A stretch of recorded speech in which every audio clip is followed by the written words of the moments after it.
Hello everyone, easy and టేస్టీగా chicken curry ఎలా prepare చేయాలో చూద్దాం.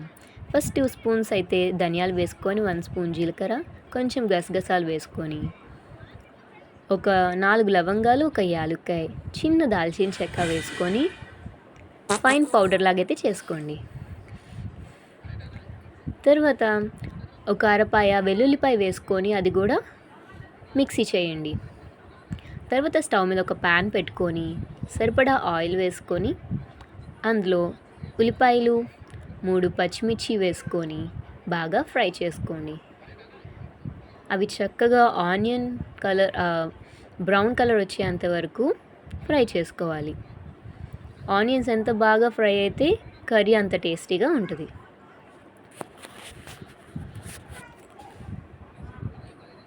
చూస్తున్నారు కదా, ఒక 3 పచ్చిమిర్చి అయితే వేసుకున్నాను. బాగా ఫ్రై చేసుకొని ఇలా గోల్డెన్ బ్రౌన్ కలర్ వచ్చేంత వరకు ఫ్రై చేసుకోండి. తర్వాత క్లీన్ చేసుకొని పెట్టుకున్న చికెన్ పీసెస్ని వేసుకోండి. అంతా కూడా చక్కగా మిక్స్ చేయండి. చక్కగా ఆనియన్స్ అంతా కూడా దానికి పట్టేలాగా మిక్స్ చేయండి. తర్వాత అందులో ఒక చిటికెడు పసుపు వేసుకోండి. పసుపు ఎందుకు వేస్తామంటే ఏదైతే నీసు స్మెల్ అనేది ఉంటుందో అది పోవడానికి వేసుకుంటాం. బాగా మిక్స్ చేసుకోండి.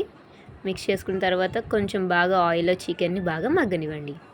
మగ్గిన తర్వాత ఒక మీడియం సైజ్ టమాటోని పీసెస్లా కట్ చేసుకొని వేసుకోండి. టమాటో అంతా కూడా బాగా మిక్స్ చేయండి. బాగా మిక్స్ చేసిన తర్వాత ఒక ప్లేట్ పెట్టేసుకొని ఒక 2 మినిట్స్ టమాటాని అయితే మగ్గనివ్వండి. ప్లేట్ పెట్టుకోవడం వల్ల ఏంటంటే టమాటో అనేది బాగా ఫాస్ట్గా మగ్గుతుంది. నేనైతే ఇక్కడ పెట్టలేదు, మీరైతే పెట్టుకోండి.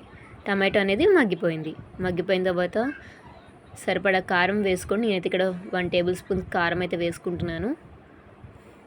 రుచికి సరిపడా సాల్ట్ అయితే వేసుకోండి. మీ టేస్ట్కి తగినంత సాల్ట్ అయితే వేసుకోండి. నేను ఇక్కడ 1 టేబుల్ స్పూన్ సాల్ట్ అయితే వేసుకుంటున్నాను. వేసుకొని బాగా మిక్స్ చేయండి. మొత్తం కలిసేంత వరకు నీట్గా బాగా మిక్స్ చేసి మనం ఫస్ట్ ఏదైతే మిక్సీ చేసుకున్న మసాలా ఏదైతే ఉందో ఆ మసాలాని కూడా దీంట్లో యాడ్ చేసుకుందాం. ఆ మసాలా మాత్రం అస్సలు స్కిప్ చేయకండి, అదే ఈ కూరకి టేస్ట్ ఇస్తుంది. ఆ మసాలా ఎలా ఏంటి అనేసి నేను డిస్క్రిప్షన్లో ఇస్తాను, కింద డిస్క్రిప్షన్లో చూడండి. మసాలా వేసిన తర్వాత బాగా మసాలా అనేది బాగా మిక్స్ చేయండి. మిక్స్ చేసి ఒక 2 మినిట్స్ అనేది బాగా మసాలాలో మగ్గనివ్వండి. అప్పుడే ముక్కలకి బాగా మసాలా అనేది పట్టి చాలా టేస్టీగా ఉంటుంది. పీస్ తింటున్నా సరే చాలా స్మూత్గా, టేస్టీగా, జ్యూసీగా ఉంటుంది మీకు.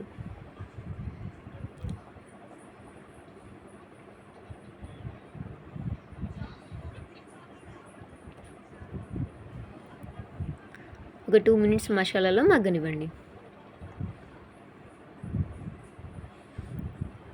తర్వాత కర్రీకి సరిపడా వాటర్ అయితే వేసుకోండి.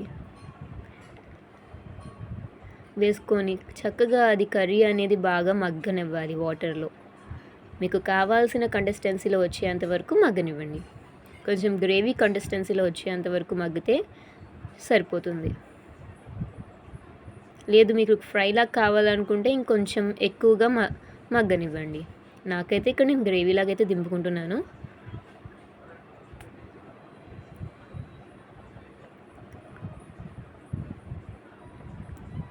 చూసారు కదా, ఈ విధంగా అయితే వస్తుంది.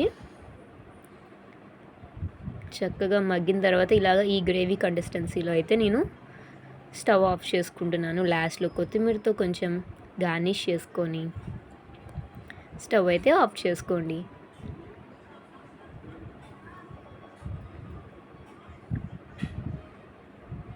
చూస్తున్నారు కదా, ఈ విధంగా ఇలా కొత్తిమీరతో గార్నిష్ చేసుకుని అంతే, tasty and chicken curry ready అయిపోయింది.